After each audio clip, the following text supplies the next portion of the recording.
I'm Dr. Bose. I'm a respiratory critical care and sleep physician.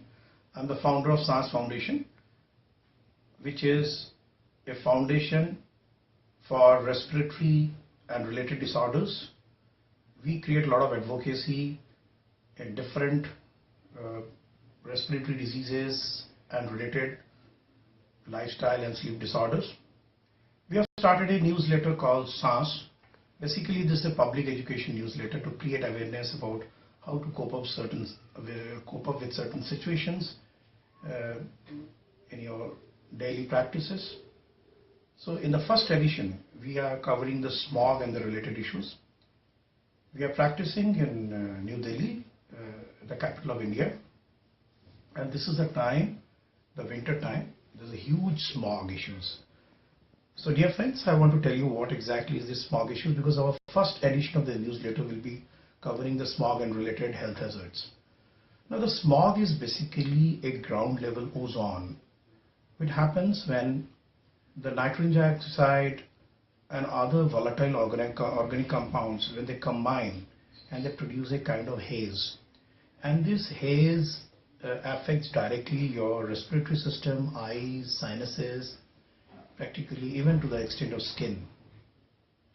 Now the word smog, which is basically a combination of smoke and fog, was coined by Dr. Henry way in 1900, when he saw that in London people, when they were burning coal, the product of the coal, sulfur dioxide, and the air, ground air, they created a kind of haze, and that is what smog.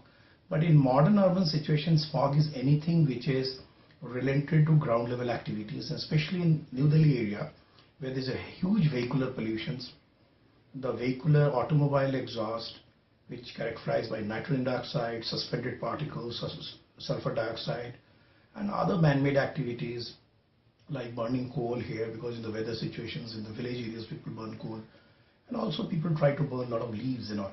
So what happens in the weather when when there is a bit of sunlight? Normally smog happens when there is exhaust in the form of this carbon dioxide, sulfur dioxide, suspended particles. In the presence of sunlight, they create a kind of a haze. There's a kind of a chemical reaction which happens.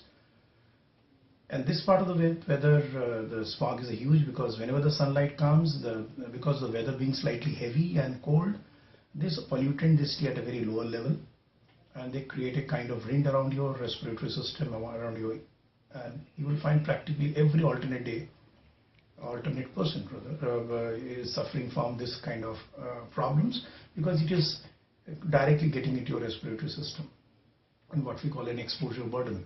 Wherever there is a lot of vehicle pollutions, wherever there is a man-made activity, there is a huge pollution, especially in these winter climates. So smog is basically, to have smog, we need man-made activities, correct, and typical weather like this, and a bit of sunlight. Now, how does smog affect your respiratory system? Now, what happens, when this ground level ozone and other activities, when they get into your respiratory system, they cause a kind of irritation in your respiratory system. And those who are already an asthmatics or suffering from running nose called allergic rhinitis, it's a kind of trigger for them that aggravates any kind of chronic respiratory system.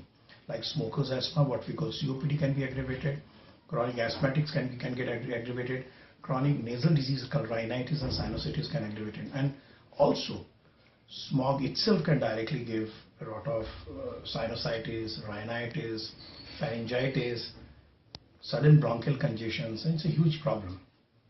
So it's very important that we protect our respiratory system from smog, and the population who are really vulnerable are the children, because they have to go to the school early in the morning where the smog is very high, and also people, those who are working for long hours in the outdoors, like the people who have been working manual laborers, people who have been a lot of daytime dwellers and all those things, because people move a lot in the city.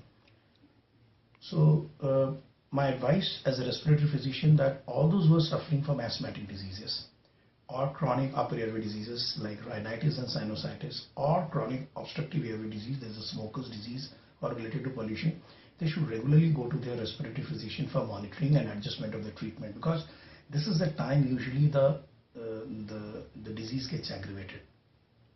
And another thing which I want to tell you is that Smog, since it is a very warm air around your respiratory system, contains a lot of pollutants and suspended particles, and this warm layer around your respiratory system, it's a good place for the viruses to stay there. So a lot of viral illnesses, they get aggravated because they play very important. They get the warm, cozy smog to multiply there. So the viral attacks are very high, bacterial infections are very high. So my advice to all chronic respiratory diseases, elderlies, diabetics, those who have a low immune system, they should get regular vaccinations. The flu vaccinations are very important, one should get, and also the pneumonia vaccination. Pneumonia you can get once in 5 years. Also now we have the some unit vaccines which you can take once in lifetime. But the viral vaccinations, the flu vaccination, because flu is influenza which changes its genetic code every year. So WHO recommendation, they should be given the flu vaccination. Now I just want to show you that how can you get rid of these smog effects in your respiratory systems. People who have been traveling, who are working two-wheelers, who are into a lot of exposure to the air pollutions and all those things. So I just want to demonstrate how can you get rid of these smog effects, how can you get rid of this persistent cough, running nose, and typical discharge we call the nasal discharge which goes in the back of the throat. We call the post-nasal discharge, which is very high in smog-related diseases. Just I want to demonstrate what exactly you should. This is a steamer. This is called facial steamer. And you know what we do is that in the facial steamer, you put water and put a tea bag. This is a tea bag. You put a tea bag. And tea has got a lot of good properties. Tea is an antioxidant. It is anti-inflammatory. And also it creates the water into kind of aromatherapy. So what you make a little steam corner in your house. And you see this is a steam corner in our respiratory unit which we have made. And whenever you put tea, you can put other herbs like you can put ginger, you can put cinnamon and all those things, but tea itself can do the job. And once you get a certain weight for 1 minute or so, then this is a saline. This is saline, normally the isotonic saline, the saline which is normally in our blood system. So first thing is that saline acts as a cleanser. You shake this saline bottle, this is freely available, to your nose. Take one in each nostril.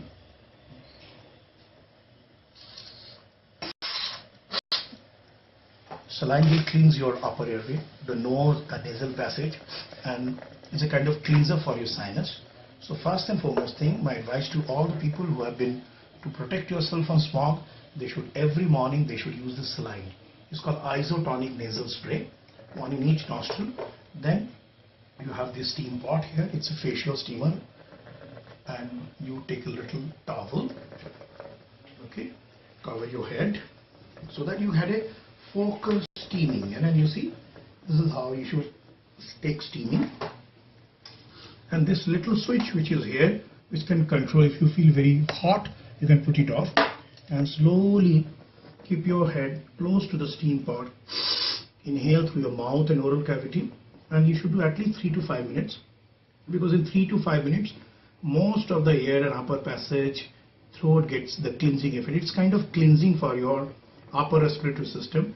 It cleanses your nose, nasal surfaces, whatever the suspended particles are that get clean in the previous day. It cleanses your sinus. You know, we have 3 pairs of sinus. The cheekbone sinus are called the maxillary sinus. The frontal area, the forehead area is called the frontal sinus, and one is in the back of the nose called ethmoidal sinus. So sinus is basically a kind of filter for the body system. It filters the air and brings the pure air into the system. So, but if you regularly get exposed to the smog, this filter, what we call the sinuses of the body, gets choked. So what we are doing, we are inhaling this steam, and this is, and you see, it's a beautiful effect. It's aromatherapy, because the tea gives you the kind of feeling, the tea feeling, you know, that typical the flavor of tea, you get it, and you feel very good because it cleans your passage, it cleans your throat, it goes in, you know, and try to slowly inhale it into a maxillary area, the sinuses area. Try to feel in as much as you can. And once you're done with the steam, which should be around, then what happens, you know, this is, there are different nasal sprays that are available. They are called intranasal sprays, which you can use it after this. These are intranasal steroids. very easy, because those who have a tendency for allergic rhinitis like irritation of nose, sneezing and all, you shake fill and take one in each nostril. This is what I've taken, and that, and after this what you can do is that whatever the steam you have got here, this water, this is a typical tea water. This water you can use for throat gargle. So you drink a little of this water, hold it in your throat area, and you hold it for 30 seconds. If you do morning, it hardly takes 3 to 5 minutes in the morning. If you regularly take this saline, the steam, and followed by these intranasal steroidal sprays, and followed by this tea gargle, I can guarantee you, you will have a very smooth life. You will not get this recurrent cough and cold. You will protect yourself from the smog injuries, and it will give you a very healthy winter. So dear friends, take care of the smog, take care of your health, do physical activity, do a lot of steaming, gargling, and take your vaccinations in regular. And if you're an asthmatic or COPD or chronic lung disease, contact your consultant so that they can adjust your treatment. Thank you.